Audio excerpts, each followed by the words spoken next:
Guys, nandito tayo ngayon para i-unbox ang ating bagong camera. So karating lang niya ngayon. Ito na, buksan na natin. Hindi na ako makantay guys. So buksan na natin to.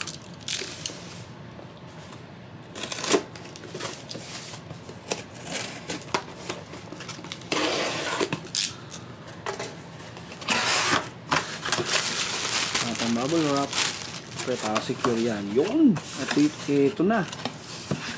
Ito na guys yung ating Osmo Action 4 Adventure Combo. Okay. So ang kasama nga pala nito guys ay extension rod, tatlong battery with battery case. Yung specs naman niya ay meron siyang 1.3 sensor. So maganda sa low light. So yun nga yung according sa mga napapanood ko according nga doon sa mga napapanood kong review sa YouTube, maganda raw to sa low light. So malalaman natin. And they can capture 10-bit with D-Log-M. Doon sa mga mahilig mag-edit dyan ng may profile picture, ayan, pwede nyo gamitin yan.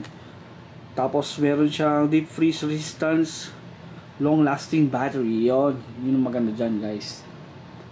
So since nasa Canada tayo, so most of the time laging malamig dito guys. So yun, sakto to. Tsaka meron siyang 4K 20 FPS for slow motion. Wow, that's good. Tapos meron siyang quick release native vertical video. So pwede yung kasamang case niya. Ito yon, pwede siya sa vertical video. So doon sa mga TikTok, Facebook content, pwede yan. Tapos meron din siyang horizon steady. So pag inikot yung camera, steady pa rin yung capture niya. Ganda. So waterproof din siya guys, 18 meter. Wow. Tsaka dual touchscreen guys. Tapos ito yung mga kasama pa niya sa box. So meron siyang 3 battery case, extension rod, yung parang selfie stick. Ayan, kasama na rin siya. Tapos locking screw, charging type C cable. Tapos dalawang mounting, isang mini, isang adapter mount. So dalawa siya, isang maliit yung paa, isang mas mahaba. Tapos ito mounting din siya doon sa mga may helmet, bikers, pwede rin.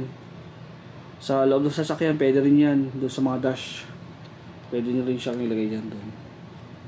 So tara, buksan na natin. Ano bang laman nito?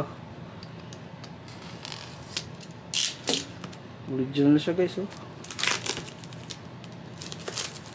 So sa mga nagtatanong ng presyo nito guys, it's around $700 in Canadian dollars guys. Ganun siya kamahal kasi nga siya ay adventure combo. Pero kung bibili niyo lang siya ng camera lang without the kit, like around 500. So why not just add a little bit more and then you can get this thing, all of this thing. And because in the future bibilin mo rin naman kasi yan eh. Okay, so buksan natin. Woo! Let's go.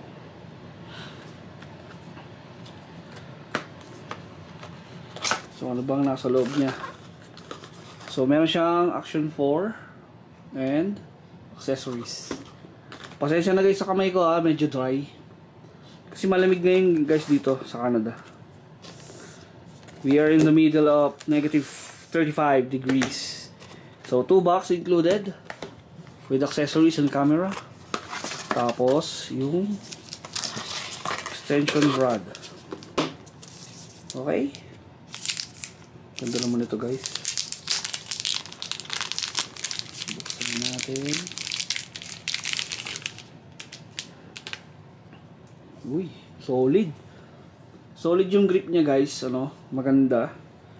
Kahit siguro umulan makapit to. Tapos meron siyang lace. Tapos kung meron kayong paa na pwede nyo ilagay dito sa paa, meron siyang 1/4 yata yung size nito guys. You can screw it here and then make a tripod. So standard to.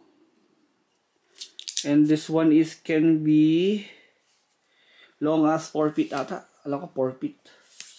4 feet yung haba guys. Tsaka maganda dito guys, di na iniikot. Straight na lang. Napaka-sturdy niya guys. Makapit. So, nakalagay dito ay. Rinse with clean water to remove sand after underwater usage. Ooh. Do not use the extension rod during thunderstorm to avoid lightning strike. Nako po. Mukhang tatamaan tayo ng lintik din eh. Yawn. Ayos. Ganda guys. Quality. So, set aside. Accessories muna tayo. Ano bang mga kasama niya sa accessories? Meron siyang pre-gel. Silicone gel. Type-C cable. Ito yung mounting na magnetic guys. Ito yung isa sa pinaka nagustuhan ko. Kahit wala pa ako nito. Puro review lang yung pinapanood ko guys. Napakaganda nito guys. Kasi sobrang easy to use, no? Just plug. Just clip on. And yun. Hindi tulad ng GoPro na kailangan pa screw dito sa ganito. Para ma-mount mo. Ito kasi guys ay magnetic na rin. Magnetic na siya. Tapos may clip pa siya sa dalawang gilid. Tapos yun, pindutin mo lang yung dalawang gilid.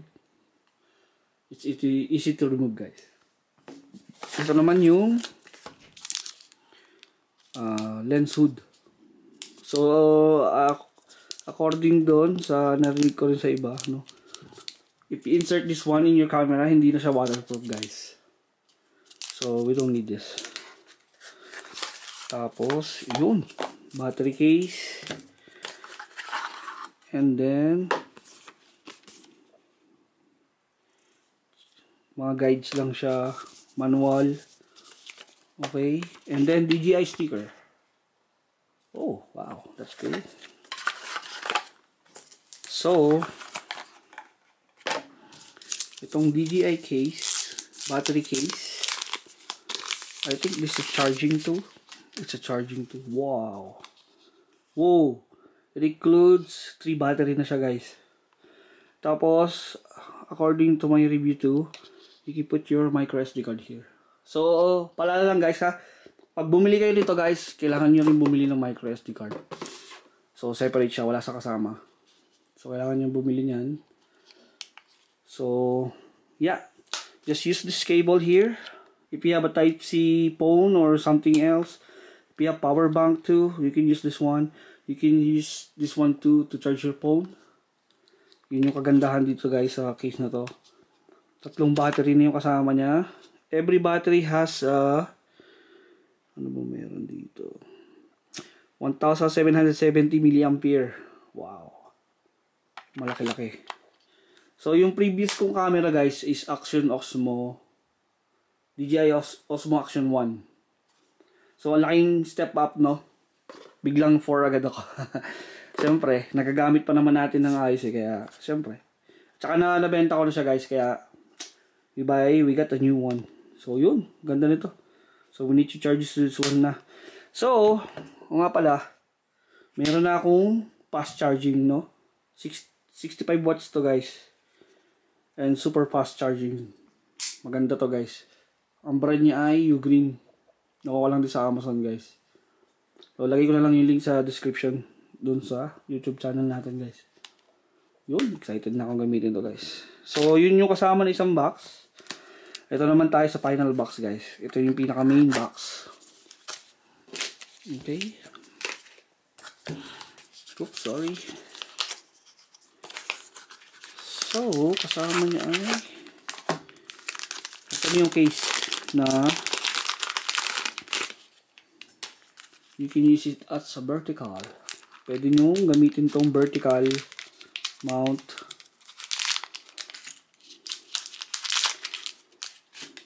Ito na yung kasamang mini. O, diba? Dalawa na. So, ganun din guys, kung bibili kayo ng Osmo Action tapos may budget din kayo, kunin nyo na lang yung Adventure kung available guys. Maganda. Kasi ganun din, mag-upgrade din naman kayo eh. Tsaka bibili din kayo ng mga accessories niya. So may kasama siyang thumb screw, dalawa. At ito yung bicycle mount, motor mount, or helmet mount. Kahit saan siya pwede mount. Curve siya a little bit. Yeah, and this is the case with the quick switch, power button. Ito yung vertical mount na sinasabi ko, guys. So you can mount dun sa mga Facebook content, TikTok content. Yan, ito. Magnetic na siya, guys. Oh. Hindi pala siya pwede pa ganun, no? Ayaw. So dapat pa ganito talaga. Yan. Oh. Tsaka napakatibay niya, guys. Oh. Kahit higitin ko, sobrang tibay, guys. Oh. Tapos yun nga, tanggalin niya lang. Ayun na, ganun lang kadali. Ayun yung nagustuhan ko dito, guys, eh.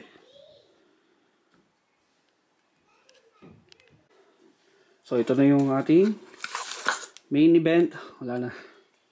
Ito na yung main thing sa ating box. Sa ating unboxing, the main camera. Ito na. Sobra na yun, son. Yan. Ganda, guys. Ay, mas ganda ng quality, guys. Solid. So, meron siyang mic dito. Tsaka meron daw sa bottom eh. Maybe this one daw. Tsaka tong hidden feature, guys. Ito ay sensor ng color ata. Temperature sensor. I think, yeah. If I'm not mistaken. And ito na. Si DJI Osmo Action 4. So, the way that you can put the battery is here. On the right side. Sabi, flip up. There you go. And the micro SD card is here too. Ayos. Tapos the way that you can put this one is make sure wala siyang red dun sa cup niya. Kasi hindi siya water resistance. Wag nagkataon. And this one, the other side, is Type-C cable. And you can remove this one too. Same with the previous one. If you have Osmo Action 1, ganun din yung setup niya, guys. And then you can put back. There you go. If you hear the click, it's good. Wow. Let's try this one mounting. So, yung DJI logo, dapat nakaharap pala siya. Wow. Did you hear the click? Ang lakas ng magnet niya, guys. Yun. Ayos. Grabe. Ang kapit nga, no? And then, just like that. Remove mo na. Na-remove mo na, guys. Napakadali. Tagalin na natin to. Nice. Ganda, guys. Sobrang ganda na. Sobra na. Let's put it there so we can put it back. And na-ask ko to, guys. No? And if you want kung mahilig sa mga edit, you can buy any filter. And then dun sa mga mahilig mag-edit na may yung you know, yung napapalitan yung mga shutter speed, yung mga ganon, motion blur. Yeah, you can buy in accessories for this. You can buy any filter. Ang maganda dun, guys, hindi na siya unscrew. So just put it on the lens. Sorry, guys, we don't have it. But maybe next time, review natin. Okay? So that's it. Sana na-enjoy nyo yung aking unboxing. Abangan nyo na lang yung mga susunod nating video about dito, guys. Okay? Peace. Subscribe to my channel, guys. Don't forget.